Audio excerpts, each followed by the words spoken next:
अब मोहि भरोसे हनुमंता, बिनु हरि कृपा मिले नहीं संता। जब भगवान की कृपा होती है तभी ऐसे दिव्य संतों के दर्शन होते हैं। कुंभ मेले में आए हुए हैं और 3 दिव्य संत दिखाई दे रहे हैं हमको। महाराज जी प्रणाम, दंडवत। महाराज जी आपका शुभ नाम? कालिदास जी महाराज। कालिदास जी महाराज। तो महाराज जी कितने वर्ष में प्रवेश कर लिया था संत वेश में? हमको तो करीब 25 साल हो गए। 25 साल हो गए। 25 साल हो गए। महाराज जी एक प्रश्न है हमारा कि जल्दी से जल्दी भगवान के दर्शन कैसे हों? भगवान के यहाँ सरल स्वभाव होना चाहिए जी। सरल स्वभाव छुआ छलना है जी। और निर्मल जनमन सो मोह पावा, मोह कपट छल छिद्र न भावा। भगवान के यहाँ किसी प्रकार की चतुरता नहीं चलती है। सब प्रकार की चतुरता छोड़ करके, यानी अपने मन कर्म वचन की चतुरता छोड़ करके और सरल हो जाना चाहिए भगवान के लिए। तो साक्षात भगवान आपके अंदर विराजमान होते, भगवान तुम्हारे सामने प्रकट हो जाते निश्चित। अरे वाह, बहुत सुंदर महाराज जी। महाराज जी ये बताइए, आपको 25 साल हो गई, लोग कहते हैं भगवान नाम की चीज नहीं है, तो हमको उनको कैसे उत्तर दें? नहीं, उन लोगों से क्या कह सकते? वो बोलो तो वो तो कई एक लोग भाई नास्तिक होते हैं, कोई तो नास्तिक लोगों से क्या समझ सकते हैं? नास्तिक लोगों से ये बताओ चलो भगवान नहीं होते, आप तो हो। आप अपने आप को बता दिए आप कौन हो। आप एक शरीर नहीं हो, आप एक मन नहीं हो, विचार नहीं हो, बुद्धि नहीं, संस्कार नहीं, फिर आप क्या हो? आप अपने आप से निकाल के दे दो।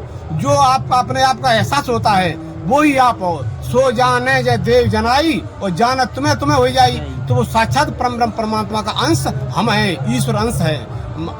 ममोवान से जीव लोके जीव भूते सनातना मनस्य प्रतिष्ठान कर सकती, मनुष्य मन प्रतिष्ठित कर सकती, यानी साक्षात परमात्मा का अंश जीव है और वो जीव हमें, वो हमको आभास होता है। सब परिस्थिति पूरी बदलती है, प्रकृति बदलती है, हमारा शरीर भी बदलता है प्रकृति के साथ साथ, लेकिन स्वयं नहीं बदलता। यानी स्वयं बदल जाता तो स्वयं बालापन का आभास हमें अभी है, उसको याद कैसे रखते थे? इसलिए स्वयं को कभी बदलते हुए किसी ने देखा भी नहीं, स्वयं तो बदलता ही नहीं है। स्वयं एक है, आत्मा है, ब्रह्म है, सत्य है, सनातन है, हमेशा के लिए सता सातुक है। जी महाराज जी। महाराज जी एक प्रश्न और है, आप हमें बड़े ज्ञानी लग रहे हैं, तो एक बड़ा प्रश्न है बहुत लोगों के मन में रहता है। जैसे हमने बहुत सारे पाप किए हैं और हमको लगा कि हमने बहुत सारे पाप कर चुके हैं, तो उनको काटें कैसे, इनको खत्म कैसे कर सकते हैं? आप बहुत से बोल रहे हैं कि कुंभ मेले में स्नान करने से, गंगा मैया में स्नान करने से पापों का नाश हो जाता है।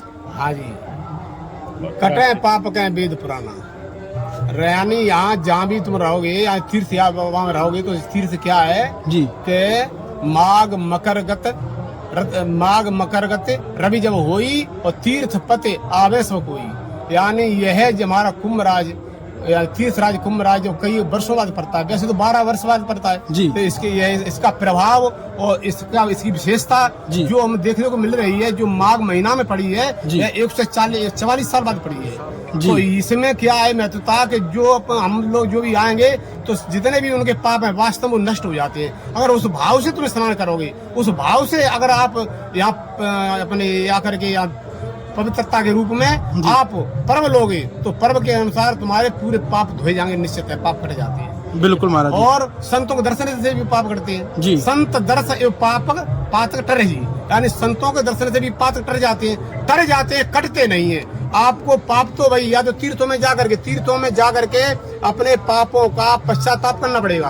पश्चाताप करने का मतलब ये नहीं है कि फिर करो, पश्चाताप करने के बाद फिर वो पाप कहीं नहीं करोगे तो तुम्हारे पाप कट जाएंगे। और संत के दर्शन करोगे तो तुम्हारे पाप टल जाएंगे। जब फिर जाओगे फिर वही पाप तुम्हें प्रेरणा देने लगेंगे। यानी जो पातक काया से हुई और बिन भोगे छूटे नहीं सोई, तो भाई भोगना पड़ेगा, निश्चित है। और पश्चाताप किया तो आपके पाप कट जाएंगे। ये शास्त्रों का मत है। बहुत सुंदर, बहुत। आज मध्य प्रदेश जिला भिंड से पधारे हुए हैं, अखिल भारतीय संत समिति के जिला अध्यक्ष का पद निभाते हुए और प्रदेश अध्यक्ष के प्रतिनिधि के रूप में यहाँ आकर के सारी भूमिका निभाते हुए संत समाज की सेवा कर रहे हैं और सभी भक्तों की सेवा कर रहे हैं। भक्त भी भगवान है, संत भी भगवान है और सबके लिए सब कुछ भगवान है। गुरुदेव भगवान की जय। हर हर महादेव। महाराज जी मेरा एक सवाल है, भक्त बड़ा है क्या भगवान? भाई भगवान तो भगवान है ही, और भक्त नहीं होता तो भगवान का एहसास कौन कराता? इसलिए भक्तन में नाना भात नचायो। भगवान भक्त ही वास्तव में देखा तो भक्त ही बड़ा है। अच्छा, भक्त को बड़ा देखेंगे महाराज। और मेरा आपसे, अगर सभी पाप काटने गंगा में आते हैं धोने, तो इस तरह से तो गंगा भी पापी हो जाएगी। बहुत बढ़िया भैया, ये प्रश्न बहुत अच्छा उच्च प्रश्न है, सही प्रश्न है।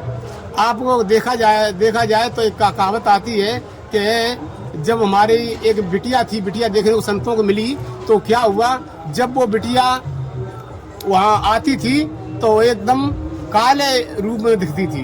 पहले आती थी तो एकदम सुंदर सही रूप में, और जब जब उसके बाद काला रूप हो जाता था तो उनको पूछा गया तो उन्होंने कहा मैं गंगा मैया हूँ।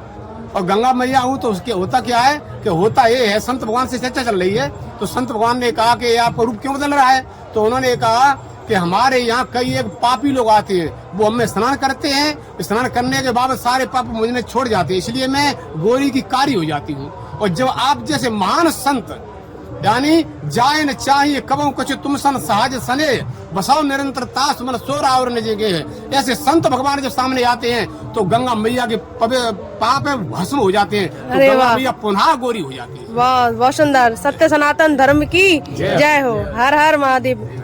इस वीडियो को सत्य सनातन धर्म के लिए अधिक से अधिक प्रचार और प्रसारित किया जाए, क्योंकि ऐसे दिव्य संतों के दर्शन हरि कृपा के बिना नहीं होते हैं। हर हर महादेव।